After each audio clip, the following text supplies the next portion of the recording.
महादेव। आप सभी के मन में ना ये क्वेश्चन तो जरूर आता होगा कि जो परफेक्ट स्टूडेंट है वो परफेक्ट क्यों है। ऐसी कौन कौन सी चीजें हैं जो उसे परफेक्ट बनाती है और आपको नहीं बनाती है, आपके अंदर क्या कमी रह जाती है। मैं भी कई बार सोचती हूँ कि परफेक्ट बनने के लिए और कौन कौन सी हैबिट्स पे हमें काम करना होगा, खुद में और कितने चेंजेस लाने होंगे और क्या क्या करना होगा। हम सभी ह्यूमन बींग्स हैं, तो ऐसे क्वेश्चंस हमारे दिमाग में आना तो देखो नॉर्मल है, बट बात यहाँ पे ये आती है कि हम खुद को परफेक्ट बनाने के लिए क्या क्या चीजें करते हैं, या फिर सिर्फ और सिर्फ सोचते ही रह जाते हैं कि हम परफेक्ट क्यों नहीं है, वो परफेक्ट क्यों है। हाँ, इस टाइम पे आप सबके मन में भी बहुत सारे सवाल चल रहे होंगे और आप खुद को दूसरों से कंपेयर भी कर रहे होंगे। तो बस अब से ये चीज करना बंद कर दो, क्योंकि आज की इस वीडियो में आपकी इन सारी प्रॉब्लम्स का सॉल्यूशन होने वाला है। बस आपको एक काम करना है, आपको इस वीडियो को लास्ट तक देखना है और इस वीडियो में बताई गई सारी चीजों पे काम करना है। चलो सबसे पहली चीज के बारे में बात करते हैं कि हम परफेक्ट स्टूडेंट क्यों नहीं है। आप अपने स्टडी स्पेस को और जो परफेक्ट स्टूडेंट है ना उसके स्टडी स्पेस को कंपेयर करके देखना, आपको मिलेगा कि उस स्टूडेंट का स्टडी स्पेस ना बिल्कुल साफ सुथरा है, ऑर्गेनाइज्ड है, साथ ही साथ वहाँ पे अच्छी लाइटनिंग आती है। और इस चीज को नोट करना कि उसके स्टडी स्पेस के पास क्या कोई डिस्ट्रैक्शन है और क्या वहाँ पर कोई शोर शराबा आता है। तब आपको पता चल जाएगा कि आपको अपना स्टडी इन्वायरमेंट कैसा बनाना है, जिससे आप भी स्टडीज में और ज्यादा अच्छे तरीके से फोकस कर पाए। आपकी स्टडीज में ना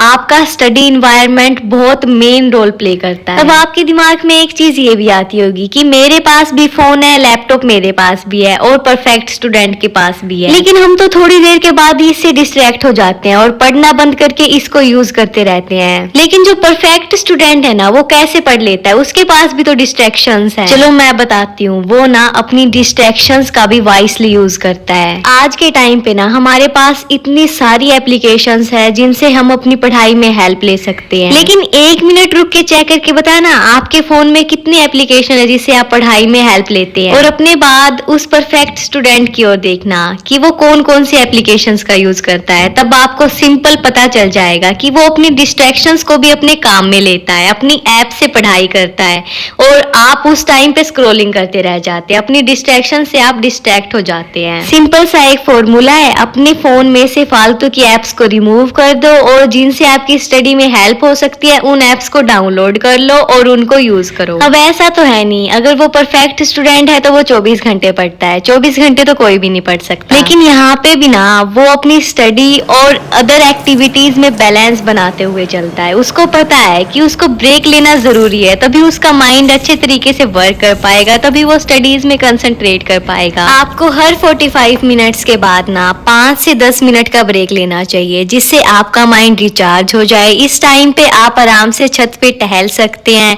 खुद को हाइड्रेट रख सकते हैं, अच्छे तरीके से नेचर में बैठ सकते हैं, जिससे आपका माइंड पूरा रिचार्ज हो जाएगा। और जब आप दोबारा से पढ़ने के लिए जाएंगे ना तब आपका दोबारा से कंसंट्रेशन पहले जैसा ही रहेगा। आप अपनी क्लास के उस डेड स्टूडेंट को देखना, वो डेफिनेटली इस ट्रिक को जरूर से यूज करता होगा, जिससे उसका माइंड अच्छे तरीके से आपसे ज्यादा पढ़ाई में लगता है और आपसे ज्यादा मार्क्स अच्छे ला पाता है और आपसे ज्यादा नॉलेज है उसे। अब एक और चीज जो हम बहुत बार सोचते हैं कि इतना सारा काम टीचर ने दिया है, हमसे तो पता नहीं होगा या फिर ना होगा, बट वो डेड स्टूडेंट जरूर से कर लेगा। तो वो कैसे कर लेता है, कभी सोचा है? चलो मैं बताती हूँ। वो इसलिए कर लेता है क्योंकि हमारी तो आदत होती है प्रोक्रास्टिनेट करने की, हम कल कर लेंगे, हम परसों कर लेंगे, अभी तो बहुत दिन पड़े हैं। बट जब भी उस परफेक्ट स्टूडेंट को उसका कोई भी बड़ा प्रोजेक्ट मिल जाता है ना तो वो उसको टुकड़ों में बांट लेता है कि इस दिन उसको इतना काम करना है, नेक्स्ट डे उसको इतना काम करना है, जिससे उसके ऊपर बर्डन भी नहीं होता और वो डेली थोड़ा थोड़ा काम करके अपने सारे काम को कंप्लीट कर पाता है। और इसका उल्टा करते हैं हम, एक दिन पहले रात को बैठ जाते हैं अपनी बुक्स को लेके और सोचते हैं आज पूरी रात जाके इस काम को कंप्लीट करना है, और अगर रात में गलती से नींद आ गई तब तो समझो नेक्स्ट डे वाट लगने वाली। और मान लो पूरी रात जाके हमने अपना काम कंप्लीट भी कर लिया, फिर भी क्या हुआ, काम तो कंप्लीट हो गया बट आपने पूरी रात अपनी वेस्ट कर दी, नींद नहीं ली, जिससे नेक्स्ट डे आपका पूरा बेकार हो जाएगा। इसलिए आपको इस हैबिट को ऐड करना है। अगर कोई भी आपको बड़ा प्रोजेक्ट या फिर टास्क दिया जाता है तो उसको स्मॉल स्मॉल पार्ट्स में डिवाइड कर लेना और फिर उस पे काम करना स्टार्ट कर देना। अब यहाँ पे सबसे बड़ा क्वेश्चन आता है डिसिप्लिन का। हमारे अंदर डिसिप्लिन कितना है और परफेक्ट स्टूडेंट के अंदर डिसिप्लिन कितना है, ये बात तो आपको उससे कंपेयर करने के बाद पता चल जाएगी।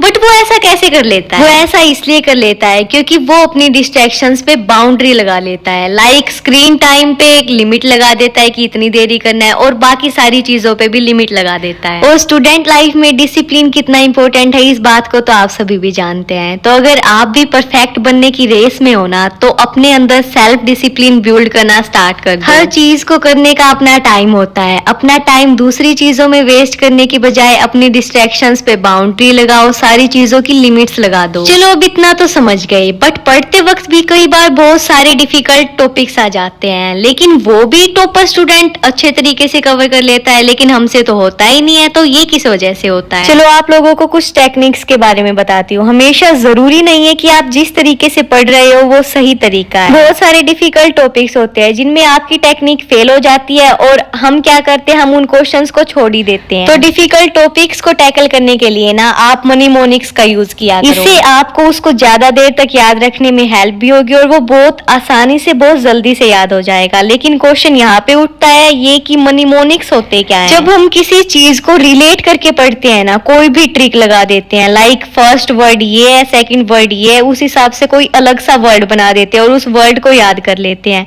तो बस इसी प्रकार की ट्रिक्स होती हैं। इनसे ना हमें बहुत सारे डिफिकल्ट टॉपिक्स चुटकियों में याद हो जाते हैं। तो बस आपको इन्हीं ट्रिक्स का यूज करना है। चलो अब आगे बात करते हैं। अब बात ये है कि आपको साथ ही साथ अपनी पर्सनैलिटी का, अपनी हाइजीन का भी ध्यान रखना होगा। ऐसा जरूरी नहीं है कि आपको परफेक्ट बनना है तो सिर्फ आपको पढ़ाई पे ही फोकस करना है। पढ़ाई करनी है बट उसके साथ साथ ये चीजें भी जरूरी है, तभी आप डेट स्टूडेंट बन पाओगे। और ना सबसे अच्छा टाइम स्टूडेंट लाइफ का ही होता है। उसी टाइम पे हमें इन हैबिट्स को टाइम देना चाहिए। सारी अच्छी अच्छी हैबिट्स अपने अंदर बिल्ड करनी चाहिए, जिससे बड़े होने के बाद हमें ज्यादा प्रॉब्लम नहीं आएगी, हमें आदत हो जाएगी वो चीजें करने की। अपने आसपास सफाई रखना, सारी चीजों को उनकी जगह पर रखना, अपने खुद के काम खुद से करने की कोशिश करना, डेली ब्रश करना, अपने कपड़ों को वॉश करना, कुछ ऐसी हैबिट्स हैं जो आपको धीरे धीरे अपने अंदर बिल्ड करनी होगी और इससे आपके फ्यूचर में बहुत हेल्प हो जाएगी। और आज के टाइम पे स्कूल कॉलेज के बच्चे सबसे बड़ी गलती पता है क्या करते हैं? आप लोगों को भी पता है, जरा सोच के देखो। रात के टाइम फोन लेके बिस्तर में घुस जाते हैं और घंटों स्क्रॉलिंग करते रहते हैं। और अपनी नींद ना पूरी होने की वजह से ही हम स्ट्रेस में रहते हैं, हमें बहुत ज्यादा टेंशन होने लग जाती है, कुछ करने का मन नहीं करता, डिमोटिवेट फील करने लग जाते हैं, डिप्रेशन में चले जाते हैं। और अगर इन सारी चीजों को अपने से दूर रखना चाहते हो ना तो टाइम से सोना स्टार्ट कर दो। एक परफेक्ट नाइट रूटीन फॉलो करो, टाइम से सो, टाइम से उठो और इन सारी टिप्स को अपनी लाइफ में फॉलो करो। फिर देखना आपको डेट स्टूडेंट बनने से कौन रोक सकता है। वीडियो से अगर थोड़ी सी भी हेल्प मिली है तो कमेंट में जरूर बताना, लाइक कर दो, चैनल को सब्सक्राइब कर दो। मैं मिलती हूँ परसों 5:30। हर हर महादेव।